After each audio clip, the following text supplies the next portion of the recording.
Tiagão, vamos tentar, assim, desmembrar as auditorias, né? E enxergar como que ela funciona na prática. Você tem hoje a figura do auditor, que talvez seja uma visão mais para dentro de casa, para dentro da empresa.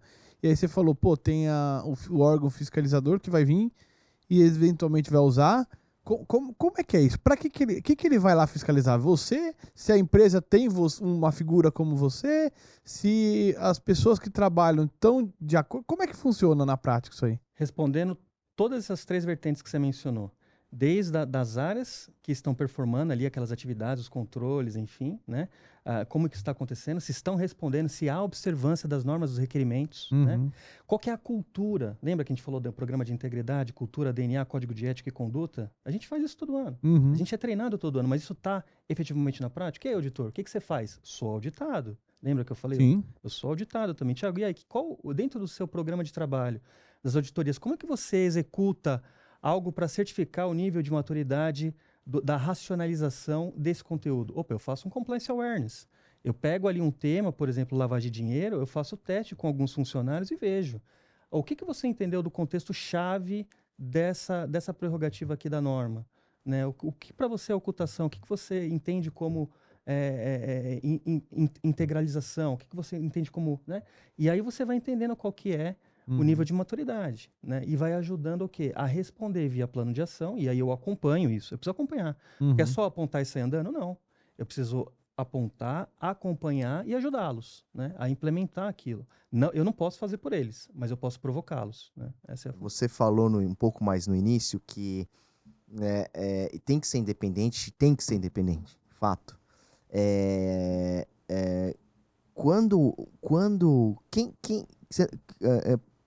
Como que eu posso dizer assim? Você não pode estar atrelado a nenhuma linha específica de negócio e tudo. E nem tá atrelado a quem responde por resultado, eventualmente. Isso que eu ia te perguntar. É porque assim... A tendenciosidade está aí. Eu vou estar tendencioso. Exato.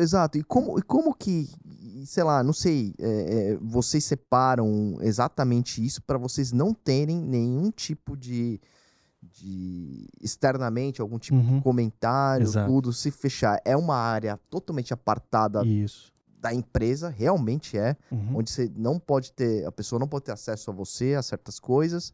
Como que é esse mundo, assim? A independência, ela tá aí, seja na segregação física de pessoas, né, na estrutura organizacional e também de acesso a sistemas, enfim, nível de reporte, né? Tipo assim, mas você, por exemplo, um exemplo bem simples que pode ser que todo mundo pergunte você poderia almoçar com alguém da linha de negócio? Posso. Você entendeu? E aí tem essa provocação sua, ela é importante, ela, inclusive objeto de certificação internacional do IA. O auditor, ele não pode estar eventualmente participando, eventualmente de atividades, né, assim... claro, ele vai socializar. Sim, né? eu pergunto isso, como mas se ele socializa não vai, dentro de uma empresa? frequentemente, você não vai ver um auditor frequentemente indo para jogar futebol, frequentemente indo tomar cerveja. Isso ele pode fazer, claro que ele pode fazer. Sim. Mas isso, eu digo assim, para um happy hour, né? Quem obviamente bebe, né? Não é o meu caso. Mas assim, as pessoas vão lá, tem que confraternizar, tem que estar num contexto, né? Porque assim, é o que você fala, você não pode ter nenhum tipo de viés. Uma tendência. Por exemplo, festa do final de ano. Agora eu participei. Eu não vou participar porque eu sou auditor interno, eu não posso me fazer. Então é muito estranho. É assim que funciona. E assim, na sua visão, ou isso, não sei se isso é uma regra, existem regras obrigatórias pela SUSEP, que é tipo lavagem de dinheiro, né? Tem, sei lá, tem vários cursos lá, né? Além disso, o que o auditor, ele não se apega só a isso obrigatoriamente, não. né? E pega a pergunta do Rafa, que eu ainda não tinha respondido. Agora respondo as duas como um todo. Olhando do aspecto todo de escopo, né, que a gente chama no risk mapping, é justamente segregar as regulatórias, como bem você colocou, as operacionais, ou seja, o contexto relevante, risk-based approach, que é o que eu preciso fazer a todo ano, que são as auditorias operacionais, e ainda, eventualmente, denúncias, né, canal de denúncias, né, e eu tenho que fazer isso também, eu tenho que ser suporte, não é objeto, mas eu tenho que ajudar. Então, eventualmente, e aí responde a sua pergunta da questão da isonomia do auditor.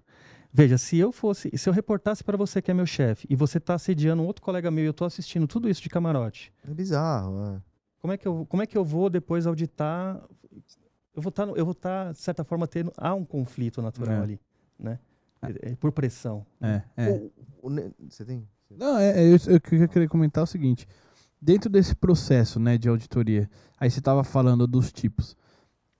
A pessoa da auditoria, ele tem que passar desde a questão financeira, a questão comportamental também? Ou seja, ir passando por uma série de etapas aqui. Você tá com medo?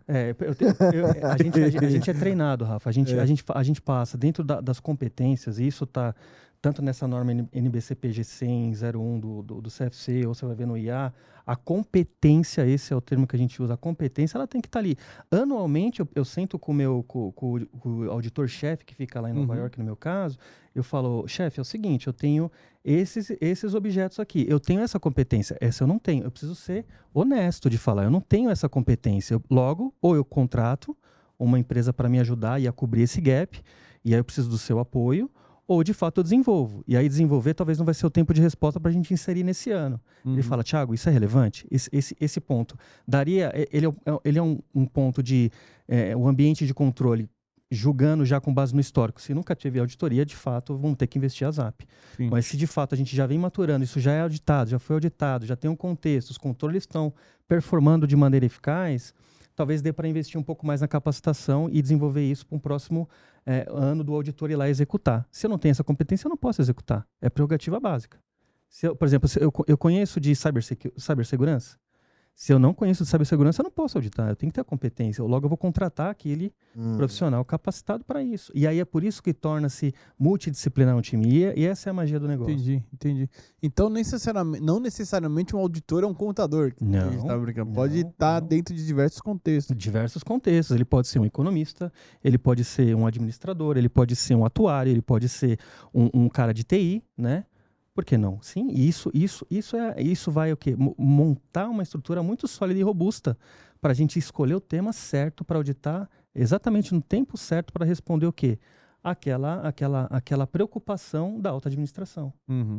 Existe uma diferença entre uma área de auditoria e de compliance ou elas se cruzam de uma certa forma? Excelente pergunta. Elas são totalmente distintas, tá, Rodrigo? Tá. Se você pegar no contexto que o IBGC deixa isso muito claro, a área de controles internos compliance, né, ela é totalmente segunda linha de defesa. Ela suporta as outras áreas operacionais na condução daqueles objetivos, né? Ou seja, elas dão aquele respaldo, elas suportam efetivamente no dia a dia essas áreas. A auditoria interna, por sua vez, ela inclusive revisa se essa função de suporte ela está acontecendo e como que ela está acontecendo, se esse suporte ele é eficaz também. E é isso que eu tenho feito. Eu faço isso em cada ano de trabalho que eu faço, eu vejo se o compliance está funcionando. Um auditor é o tipo topo? Ele é a terceira linha de defesa que a gente fala. O IBGC deixa isso muito claro. Existe uma quarta ou não? Olha, eu nunca ouvi falar numa quarta. Mas eu posso considerar a quarta como sendo o órgão fiscalizador. Exato, o Quality Assurance, né? Pode ser. Agora, Thiago, vamos supor, na seguradora, existe alguma regra, alguma lei ou qualquer coisa do tipo que fala, a pessoa do auditor interno ela é obrigatória, não é? Ou a partir de um determinado tamanho que isso passa a ser obrigatório? Como é que é? Boa pergunta. CNSP 416 de 21, ela deixa isso muito bem claro lá. E na CNSP 432, eu não sei se é 21, mas é a 432, ela traz exatamente como que é a estrutura do comitê de auditoria, inclusive. Por porte, S1, S2, S3 e S4, né? Boa pergunta. Aí cada um tem lá o seu modelo. Cada um tem o seu modelo.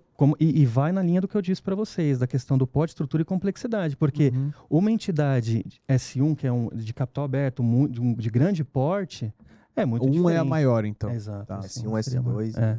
Que é o prudencial, né? Entendi. Não, eu acho que com essa questão da mudança do tamanho da seguradora, com a inclusão do Open Insurance, esse tipo de coisa, o auditor vai ter um trabalho aí triplicado cada vez maior. Né? Muito. Por outro lado, essa é uma curiosidade que eu tenho também, Thiago. Quanto mais você tirar da mão de pessoas e deixar o processo muito bem estabelecido em sistema, a chance de erro é menor. Exato. Ou seja, o maior risco que a gente tem hoje em qualquer companhia, seja seguros ou manufatura, é o risco de falha humana. O risco de falha humana ele é iminente em qualquer área, qualquer ramo de atuação que você vai ter. A falha humana ela pode acontecer agora, inclusive eu posso errar. É a falha, a chance de se corromper e por aí vai, né? Você entendeu? Aí você trocou no assunto primordial, né? De não me corromper. Ou, eventualmente, ainda que eu cometa um erro, quais são os mecanismos que permitam com o qual eu corrija determinado comportamento ali na minha organização? Tony the top. Né? Ou seja, o tom do topo, né? Ou seja, a liderança ela tem reforçado isso, ela tem enfatizado isso aos gestores, os gestores têm replicado isso para os seus liderados, né?